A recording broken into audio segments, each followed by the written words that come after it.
എത്ര മനോഹരം, കൊത്തിവെച്ച വെണ്ണക്കൽ ശില്പം പോലെ. ആര്? അയലത്തെ ആ സുന്ദരി. നീ അവളെ അനന്തതയുടെ അജ്ഞാത നീലിമയിൽ ഒഴുകി വരുന്ന ഒരു അപ്സരസായി കണ്ടോ? കണ്ടു. എന്റെ അമ്മേ, നീലനിഷീദിനിയിൽ താമരപ്പൊയ്കയിൽ നീന്തി തുടിക്കുന്ന ഒരു അരയന്നമായി കണ്ടോ? കണ്ടു. നീ മറ്റൊരരയന്നമായി നീലത്തടാകത്തിൽ നീന്തി തുടിക്കുമ്പോൾ ദേഹപ്പൂക്കളുമായി കാത്തു നിന്നപ്പോൾ ഒരു സ്വപ്ന സുന്ദരിയെ പോലെ അവൾ വരുന്നത് നീ കണ്ടോ? അതെ അളിയാ, ഞാൻ കണ്ടു.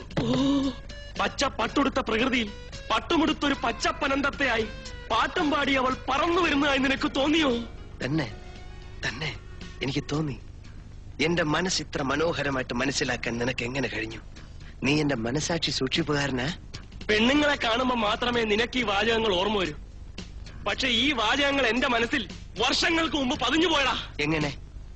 എഴുതാ എഴുതാ കഴിവറ മോനെ, എന്റെ ജീവിതം ഒരിക്കൽ കൂടി കുളം തോണ്ടാൻ വേണ്ടിയാണോടാ നീ ഇങ്ങോട്ട് എഴുന്നള്ളിയിരിക്കുന്നത്? അളിയ നീ എടാ, ഇതേ വാക്കുകൾ നീ എന്നോട് 1979-ൽ ആ കോളേജിൽ ലതാ എസ് നായരെ പ്രേമിച്ചു കിടന്നപ്പോൾ പറഞ്ഞിട്ടുണ്ട്.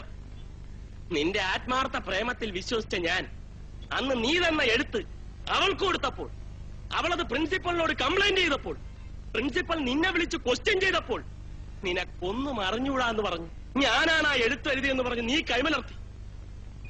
എന്നെ സസ്പെൻഡ് ചെയ്ത് പുറത്താക്കിയപ്പോൾ മുങ്ങിയ നീ പിന്നീട് 1989-ൽ ബാംഗ്ലൂരാണ് പൊങ്ങുന്നത്. അതൊക്കെ പണ്ട്. എടാ, ഒരു പോലീസ് ഇൻസ്പെക്ടർ ആയപ്പോഴെങ്കിലും നീ ഒന്ന് നന്നാവും ഞാൻ വിചാരിച്ചു. എനിക്ക് തെറ്റിപ്പോയടാ. മാനവും മര്യാദയായിട്ട് ജീവിക്കുക. വേണമെങ്കിൽ നിന്റെ കാല് പിടിക്കാം. എന്റെ ജോലി ഇല്ലാതാക്കുക. അളിയ, ഞാൻ പറയുന്നത് നീ ഒരു പുല്ലും പറയണ്ട.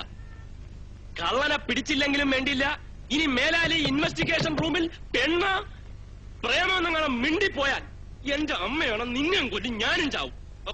ലോനപ്പൻ കളിയിക്കാനാണ് സത്യം. അതാര്? നിനക്കറിയില്ലല്ലേ? My father.